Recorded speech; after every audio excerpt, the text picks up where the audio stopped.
das ein bisschen schief? Soll das so? Warum hat er ein Pflaster im Gesicht? Ein Denkmal haben sie ihm schon gesetzt. Elon Musk will im Süden von Texas Geschichte schreiben. Ach du Scheiße. Occupy Mars, den Mars erobern. Die können den Mars haben. Ganz ehrlich, an der Stelle bin ich so, please. Wenn ihr den Mars wollt, bitte. Aber dann beeilt euch auch ein bisschen, damit wir hier nichts mehr von, ne? Geht. Und wenn wir beim Thema vorher bleiben, geht mit Gott, aber geht. Hier testet die Weltraumfirma des Milliardärs SpaceX diese Raketen. Sie sollen Menschen zum Mars und für die NASA zum Mond bringen.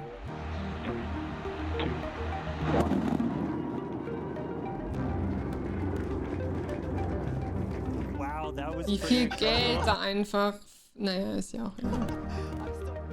Elon Musk gründet eigene Stadt.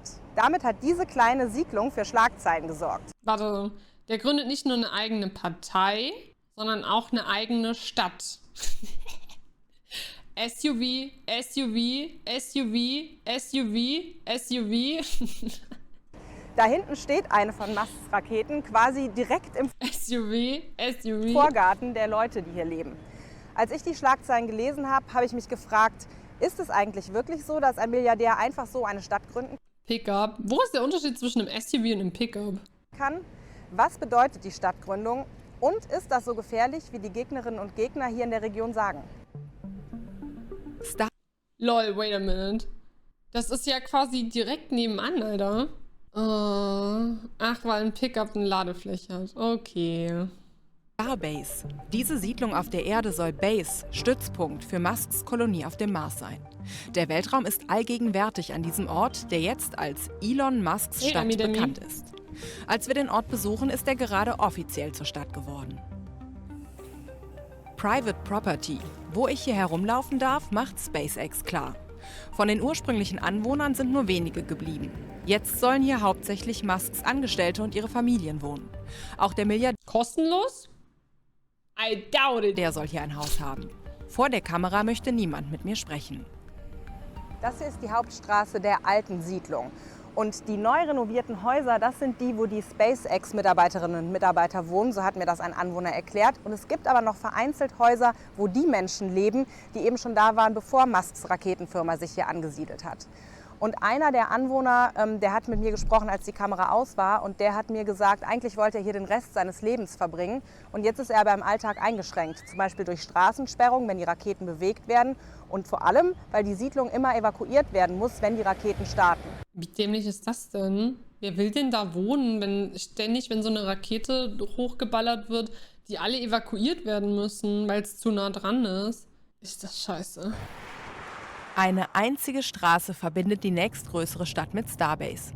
In Starbase stehen die Raketen und die Booster, der Antrieb. Start- und Landeplatz liegen etwa 6 Autominuten entfernt an einem Strand. Das ist schon ziemlich verrückt, wie nah man hier hinkommen kann. Man kann hier einfach parken und steht dann quasi direkt an dem Ort, wo die Raketen starten und landen. Und ich glaube, deshalb hat das auch eine Faszination für viele Touristen, die hier hinkommen, eben so nah dran zu sein. Aber die Lage sorgt auch für Kritik. Die Rampen liegen umgeben von geschützter Natur, direkt an den Dünen. Liegen zwischen Naturschutzgebieten? Really? Wow. Ein Symbol für die Macht, die Elon Musk habe, sagen diese Umweltschützer. Mit ihrer Organisation kämpfen sie für die Natur. Jeder Tag mit SpaceX hier draußen ist eine ökologische Katastrophe. Sie haben beschlossen, diese Monstrosität in die Mitte von geschützter Natur zu bauen. Das ist tatsächlich ein Wildlife Habitat. Ist das kacke? Außerdem leiten sie verschmutztes Wasser in die Bucht. Allein der Lärm schadet den Tieren in der Gegend, macht sie taub. Wir haben nicht mal Studien, die die Auswirkungen der Raketenstarts auf Schildkrötennester untersuchen, die sich möglicherweise im Sand befinden.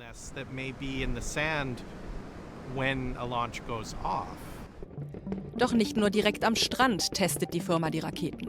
Ganz in der Nähe explodierte ein Starship bei einem Test am Boden. Schon vorher gab es Befürchtungen eines Interessenkonflikts. Die US-Luftaufsichtsbehörde hatte 25 statt wie vorher 5 Raketenstarts pro Jahr genehmigt. Einerseits würde ich mich so gerne darüber freuen, dass da gerade übelst viel Geld in die Luft geflogen ist. Andererseits denke ich mir, unsere arme Umwelt. Musks Effizienzbehörde DOGE hatte sich auch mit eben dieser Luftaufsichtsbehörde, der FAA, befasst. Das war vor seinem Zerwürfnis mit dem Präsidenten, als das Verhältnis der Männer noch eng war. Wir wollen vor dem Ende meiner Amtszeit auf dem Mars sein. Wie großartig wäre es, wenn amerikanische Astronauten zum ersten Mal die Flagge auf einem anderen Planeten aufstellen würden? Wow, toll. Cool. Wow. Wie krass wäre das? Weißt du, was wirklich krass wäre? Funktionierende Healthcare. Dass auf diesem Planeten einfach niemand mehr verhungern muss. Wenn wir uns für den Umweltschutz einsetzen, damit wir auch noch in 30, 40, 50, 60, 70, 80, 90 und noch mehr Jahren auf diesem Planeten ein ordentliches Leben führen könnten. Weißt du, wie awesome es einfach wäre, wenn es nicht so eine ungerechte Verteilung von Geldern gäbe? Das wäre richtig awesome. Aber ja, wir können auch einfach auf all das scheißen und mit dem Geld dafür sorgen, dass irgendwann die US-amerikanische Flagge auf dem Mars gehisst wird. You choose. Ja? Ist quasi 50-50 Chance, was besser ist.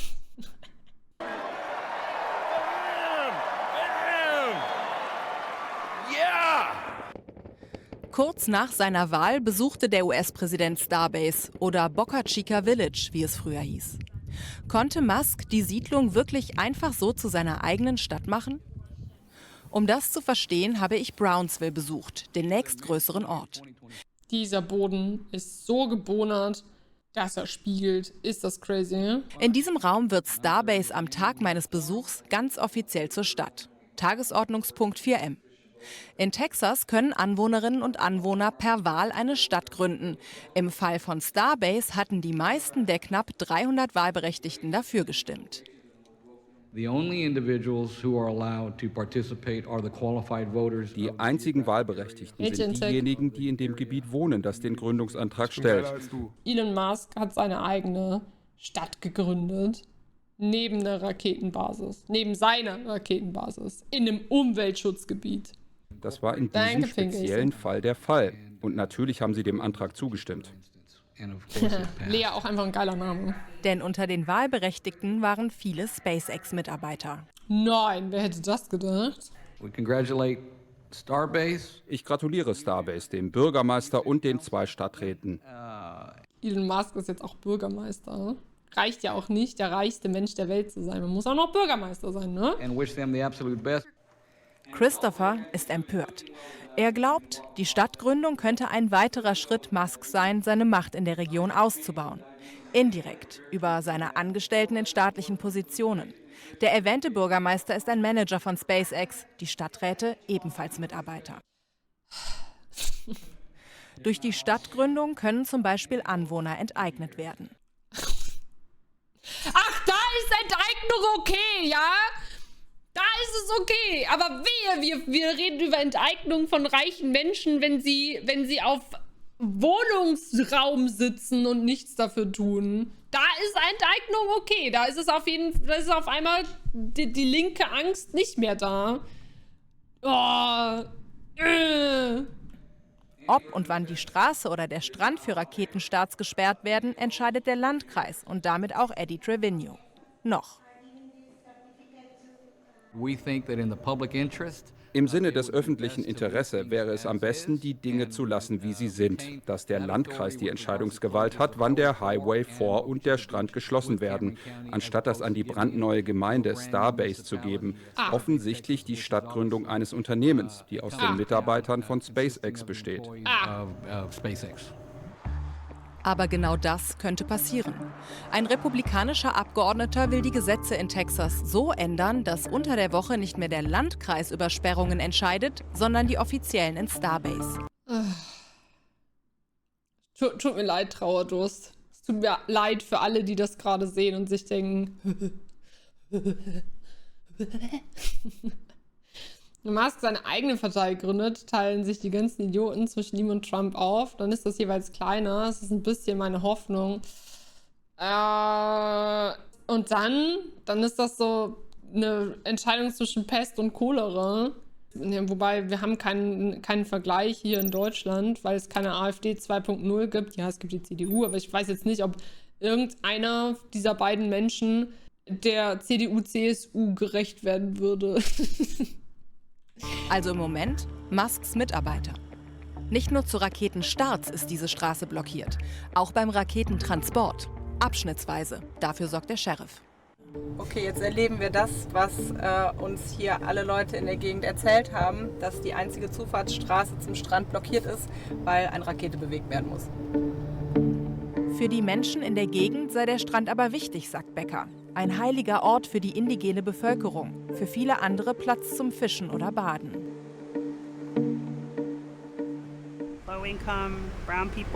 Hier leben einkommensschwache Menschen, die seit Generationen hier leben. Wir werden vom reichsten Mann der Welt missbraucht und kolonialisiert. Das sehen nicht alle so. Der Raketentransport entlang der Straße ist für Fans ein Highlight. Sean Giesler wohnt in der Gegend und postet alles, was rund um die Raketen passiert, bei Social Media.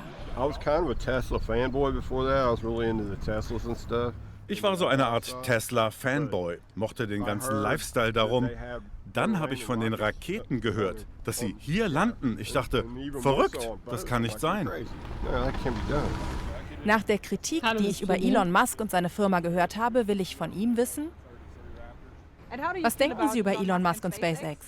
Er muss hierher zurückkommen, zu seiner ersten Liebe, dieser tollen Fabrik. Er muss sich hier um das Geschäft kümmern. Wir wollen so unpolitisch wie möglich sein. Wann begreifen Menschen, dass sie nicht unpolitisch sein können? Für alle Menschen da draußen, die immer noch denken, sie könnten in irgendeiner Art und Weise unpolitisch sein.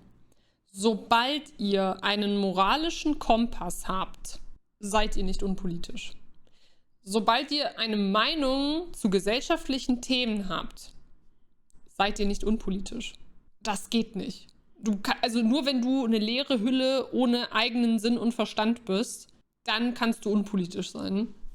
Aber jedes Mal, wenn du denkst und eine Meinung zu irgendwas hast, bist du politisch. Punkt. Du kannst nicht unpolitisch sein. Deshalb habe ich keinen moralischen Kompass. Selbst du, Luxo, hast einen moralischen Kompass. Ja. Wir hoffen, dass der Weltraum eine Sache sein kann, die alle zusammenbringt. Die alte Frage, was wäre, wenn die Aliens einmarschieren? Dann würden wir uns doch gut verstehen, oder? I doubt it, dass Aliens diesen Planeten sehen würden und sich denken würden, ja, den gehen wir mal besuchen. Oh, guck mal, die schlachten jeden Tag mehrere Hunderttausende von Tieren, einfach so, um es zu essen und den meisten Scheiß davon wegzuschmeißen. Und auf anderen Kontinenten verhungern die Leute. Ach ja, und die schlachten sich auch einfach gegenseitig ab. Und da wird es in manchen Teilen der Welt wird es viel zu heiß, aber niemand hilft denen und die sterben alle. Das ist doch ein Ort, wo wir mal chillen können. Wir würden höchstens kommen, um den Planeten zu befreien. Ich diskutiere mit meinem Freund gerne drüber, weil der steht voll auf Weltraumkram so. Ich bin da nicht so drin. Wir hatten letztens schon eine Diskussion darüber, ob Aliens diesen Planeten befreien würden, also quasi von Menschen, oder ob sie dem einfach aus dem Weg gehen, oder ob sie den ganzen Planeten zerstören würden, um sicher zu gehen, dass wenn wir irgendwann mal die Mittel haben, tatsächlich den Weltraum zu bereisen, keine Gefahr für die Aliens darstellen. Ich bin der Überzeugung, dass sie erst einen großen Bogen um uns machen und dann, wenn es gefährlich wird, dann uns alle auslöschen. Oder sie würden uns benutzen. Vielleicht sind Aliens auch keine besseren Menschen, in Anführungsstrichen, sondern Aliens versklaven uns dann. Kann ja auch sein. Vielleicht essen die uns ja auch. Frag Tobi mal, was er davon hält, wenn Aliens auf Pflanzenbasis auf die Erde kommen. Das kannst du mich doch selber fragen. Der hört hier im Hintergrund zu. Katju will wissen, wenn Aliens auf Pflanzenbasis auf die Erde kommen, was die denken würden. You are the Nutzwiener. Ja. Ich gehe davon aus, dass eine Spezies das ganze Sonnensystem auslöschen würde für Materialien, wie jedes andere System auch im Umkreis. Naja, gut. Old thing about what if the aliens were invaded, then we'd get along really good, wouldn't we? Eine Rakete, fast zum Greifen nah. Das ist etwas Besonderes. Jedes Mal berührt es mein Herz. Ich zittere. Ich bin nicht zum ersten Mal hier, aber dieses riesige Ding zu sehen und zu denken, wow. Alter, das wäre, ohne Scheiß, das wäre ein richtig guter Raid-Alert. Pass auf. Jedes Mal berührt es mein Herz. Ich zittere. Ich bin nicht zum ersten Mal hier, aber dieses riesige Ding zu sehen und zu denken, wow, dieses Ding wird eines Tages zum Mars fliegen. Okay, das Letztere vielleicht nicht. Aber bis zu dem Punkt? Jedes Mal berührt es mein Herz. Ich zittere. Ich bin nicht zum ersten Mal hier, aber dieses riesige Ding zu sehen und zu denken, wow. Banger. Ich bin das Riesending, ja. Dieses Ding wird eines Tages zum Mars fliegen. Als ich diese Familie treffe, ist sie gerade auf einem Roadtrip durch die USA. Sie hat extra mehr als 8 Stunden Umweg gemacht, um die Rakete zu sehen. Naja, okay. Ich bin sprachlos. Sie ist größer, als ich dachte. Mein Sohn möchte Astronaut werden. Es ist eine Sache, seinen Kindern Bücher vorzulesen, aber ihnen das zu zeigen und zu sagen, es gibt einen Mann, der seine Träume wahrmacht, das ist für mich als Mutter das Größte.